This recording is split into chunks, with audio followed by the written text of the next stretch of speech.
मित्राज IAS में आपका स्वागत है और मैं हूं निमिष कपूर। आज हम जानेंगे कि क्यों इन्फ्लेशन बढ़ रही है। Why is inflation rising again. तो अभी हमने रीसेंट ट्रेंड्स देखे हैं जिसमें टमाटर, सब्जियां, राइट, फॉर और या फिर ग्रेन्स हो गए जैसे राइस, ग्लोबल मार्केट्स में और भारतीय मार्केट में इसके प्राइस काफ़ी बढ़ रहे हैं। तो अभी रीसेंट कंज्यूमर प्राइस इंडेक्स जो रिपोर्ट आई है has shown significant rise in inflation. And जो जुलाई का इनफैक्ट सीपीआई है वो 8 month high of more than 7% पहुंच गया है, जो कि बहुत बड़ा कंसर्न है क्योंकि जून का जो सीपीआई था वो अराउंड 4.8% था और ये बढ़कर अभी पहुंच गया है 7% प्लस। तो क्या कारण है, क्या रीजंस हैं? इसमें से सबसे बड़ा रीज़न है food prices are leading this surge, specially in food and beverages sector, जो 46% बनाता है हमारा सीपीआई का weight. Secondly, vegetable prices significantly rose in June even in July, जिसके कारण जैसे टमाटर या और सब्जियों के भाव बहुत बढ़े, जिसके कारण ये inflation CPI has significantly increased. The year on year price rise has happened despite high base. So even high base पिछले साल होने के कारण जून 2022 और जुलाई 2022 स्टिल हाई इन्फ्लेशन हुआ। That means that inflationary pressure बहुत ज़्यादा है इस वक्त। तो क्या है कारण इंक्रीजिंग इन्फ्लेशन? ऑफकोर्स मैंने बोला वेजिटेबल प्राइस, बट क्यों ये प्राइसेस बढ़े at the first hand? Number one, erratic weather conditions. While the late arrival of monsoon led to large rain deficit till mid-June, heavy rain since the last week of June has caused significant damage to crops. पहले तो onset of monsoon late हुआ, उसके बाद जब हुआ तो कई times पे बहुत हैवी रेन्स होने के कारण काफ़ी क्रॉप्स डैमेज हुई, राइट। उससे काफ़ी नुकसान हुआ, स्पेशली टमाटर की क्रॉप को। Second, weight of food and beverages CPI basket में ज़्यादा होने के कारण सीपीआई इन्फ्लेशन ज़्यादा दिखा रही।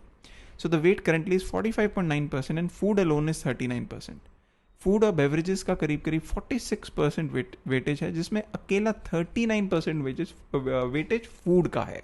उसके कारण ओवरऑल सीपीआई इन्फ्लेशन ज़्यादा आ रही है। This is outdated and based on 2011 consumption survey, और इसको रिव्यू करने की ज़रूरत है। Third, disease and feed costs. जो milk production face challenges from rising feed cost and lumpy skin disease. तो कंटिन्यूसली मिल्क प्राइसेस बढ़ते जा रहे हैं और फीड कॉस्ट जो है वो बढ़ता जा रहा है, जिससे मिल्क कॉस्ट सिग्निफिकेंटली इंक्रीज हुआ, उसके कारण भी इन्फ्लेशन बढ़ रही है। रिड्यूस प्रोडक्शन, तूर इन्फ्लेशन है सॉर्ट, क्योंकि तूर की प्रोडक्शन कम हुई है और अदर पल्सेस की भी आउटपुट कम हुई है। तो ये भी कारण है जिसके कारण ओवरऑल फूड इन्फ्लेशन बढ़ी है। अभी रीसेंट और एक ट्रेंड आ रहा है जिसमें अनियन प्राइसेस पे प्रेशर पड़ रहा है। तो basically these are the major points because of which there is increasing inflation. Usually how the government targets the inflation, कैसे वो कंट्रोल करती है? तो सब firstly through RBI monetary policy. RBI reserve bank of India monetary policy के तहत, जो कि प्राइमरी टास्क है, उसके थ्रू इन्फ्लेशन कंट्रोल करने की कोशिश करती है। तो एज यू नो कि आरबीआई मनी सप्लाई को जो है रिड्यूस करता है इन टाइम्स ऑफ इन्फ्लेशन, जिससे कि डिमांड एंड सप्लाई मिसमैच हो और इवेंचुअली प्राइसेस कूल डाउन हो। ये वो करता है मॉनेटरी पॉलिसी फ्रेमवर्क के तहत। तो एज यू नो एक मॉनेटरी पॉलिसी कमेटी है जिसमें 6 मेंबर्स हैं। 3 मेंबर्स हैं आरबीआई के और 3 मेंबर्स हैं गवर्नमेंट के। ये डिसाइड करती हैं हर 2 महीने बाद कि what should be the repo rate. इनका ये काम है डिपेंडिंग ऑन द इन्फ्लेशनरी। अभी एज ऑफ नाउ कई पिछले कुछ महीनों से रेपो रेट को सेम रखा गया है आफ्टर इनिशियल स्पाइक्स। तो through monetary policy framework MPC decides repo rate, जिससे वो लिमिट करता है मनी सप्लाई को। 2016 में आरबीआई एक्ट 1934 को अमेंड किया गया और इन्फ्लेशन टारगेटिंग की गई। तो इन्फ्लेशन टारगेटिंग जो आरबीआई करता है वो है 4 ± 2।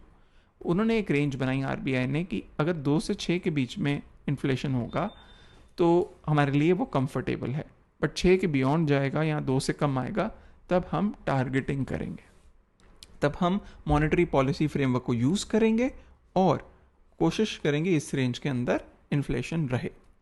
फिस्कल पॉलिसी एक दूसरा मेजर है जो गवर्नमेंट के कंट्रोल में आता है।